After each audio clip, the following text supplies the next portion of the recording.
ನೂತನ ಸಚಿವರಿಗೆ ಖಾತೆ ಹಂಚಿಕೆ. 9 ದಿನಗಳ ಬಳಿಕ ಖಾತೆ ಹಂಚಿಕೆ. ರಾಮಲಿಂಗಾರೆಡ್ಡಿ, ಮುನಿಯಪ್ಪ ಖಾತೆ ಬದಲಾವಣೆ. ಸಚಿವ ಸಂಪುಟ ವಿಸ್ತರಣೆಯಾಗಿ ಬರೋಬ್ಬರಿ 9 ದಿನಗಳ ಬಳಿಕ ನೂತನ ಸಚಿವರಿಗೆ ಖಾತೆ ಹಂಚಿಕೆಯನ್ನ ಮಾಡಲಾಗಿದೆ. ಇದರ ಜೊತೆಗೆ ಈ ಹಿಂದಿನ ಕೆಲ ಸಚಿವರ ಖಾತೆಗಳಲ್ಲೂ ಬದಲಾವಣೆಯನ್ನ ಮಾಡಲಾಗಿದೆ. ಲೋಕಭವನದಿಂದ ಖಾತೆ ಹಂಚಿಕೆಯ ಅಧಿಕೃತ ಮಾಹಿತಿ ಹೊರಬಿದ್ದಿದೆ. ಜಲಸಂಪನ್ಮೂಲ ಸಚಿವರಾಗಿದ್ದ ರಾಮಲಿಂಗಾರೆಡ್ಡಿ ಅವರಿಗೆ ಅರಣ್ಯ, ಜೀವಶಾಸ್ತ್ರ ಮತ್ತು ಪರಿಸರ ಖಾತೆಯನ್ನ ನೀಡಲಾಗಿದೆ. ಆಹಾರ ಇಲಾಖೆಯ ಸಚಿವರಾಗಿದ್ದ ಕೆಎಚ್ ಮುನಿಯಪ್ಪ ಅವರಿಗೆ ಸಮಾಜ ಕಲ್ಯಾಣ ಇಲಾಖೆಯ ಜವಾಬ್ದಾರಿಯನ್ನು ವಹಿಸಲಾಗಿದೆ. ಯುಟಿ ಖಾದರ್ಗೆ ಆರೋಗ್ಯದ ಜೊತೆಗೆ ಹೆಚ್ಚುವರಿ ಖಾತೆ.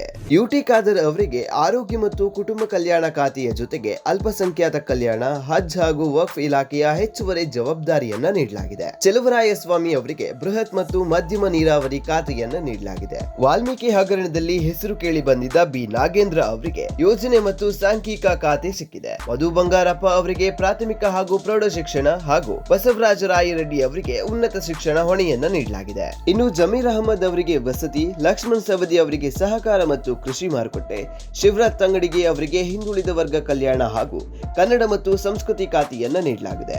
ಡಾಕ್ಟರ್ ಅಜಯ್ ಸಿಂಗ್ ಅವರಿಗೆ ಸಣ್ಣ ನೀರಾವರಿ ಮತ್ತು ಐಟಿ-ಬಿಟಿ, ಸಂತೋಷ್ ಲಾಡ್ ಅವರಿಗೆ ಕಾರ್ಮಿಕ ಹಾಗೂ ನರೇಂದ್ರ ಸ್ವಾಮಿ ಅವರಿಗೆ ಕೃಷಿ ಖಾತೆಯನ್ನ ಹಂಚಿಕೆ ಮಾಡಲಾಗಿದೆ. ಶಿವಲಿಂಗೇಗೌಡ ಅವರಿಗೆ ಅಬಕಾರಿ, ಪುಟ್ಟರಂಗ ಶೆಟ್ಟಿ ಅವರಿಗೆ ಪಶುಸಂಗೋಪನೆ ಮತ್ತು ರೇಷ್ಮೆ, ಎಸ್ ಮಲ್ಲಿಕಾರ್ಜುನ ಅವರಿಗೆ ಗಣಿ ಮತ್ತು ಭೂ ವಿಜ್ಞಾನ ಹಾಗೂ ತೋಟಗಾರಿಕೆ ಖಾತೆಯನ್ನ ನೀಡಲಾಗಿದೆ. ಎಚ್.ಸಿ. ಬಾಲಕೃಷ್ಣ ಅವರಿಗೆ ಪೌರಾಡಳಿತ, ಕೆ.ಎಸ್. ಬಸವಂತಪ್ಪ ಅವರಿಗೆ ಮುಜರಾಯಿ, ಮೀನುಗಾರಿಕೆ, ಬಂದರು ಮತ್ತು ಜಲಸಾರಿಗೆ ಮತ್ತು ರಿಜ್ವಾನ್ ಅರ್ಷದ್ ಅವರಿಗೆ ಆಹಾರ ಮತ್ತು ನಾಗರಿಕ ಸರಬರಾಜು ಖಾತೆಯನ್ನ ನೀಡಲಾಗಿದೆ. ಒಟ್ಟಾರೆ ಸಚಿವ ಸಂಪುಟ ವಿಸ್ತರಣೆಯ 9 ದಿನಗಳ ಬಳಿಕ ಖಾತೆ ಹಂಚಿಕೆ ಪೂರ್ಣಗೊಂಡಿದ್ದು, ನೂತನ ಸಚಿವರಿಗೆ ಇಲಾಖೆಗಳ ಜವಾಬ್ದಾರಿಯನ್ನ ವಹಿಸಲಾಗಿದೆ. ಜೊತೆಗೆ ಕೆಲ ಹಿರಿಯ ಸಚಿವರ ಖಾತೆಗಳಲ್ಲೂ ಬದಲಾವಣೆಯನ್ನ ಮಾಡಲಾಗಿದೆ. Bureau report, Vishwaprakash Shri Malagonda, ASTV Kannada, Bengaluru.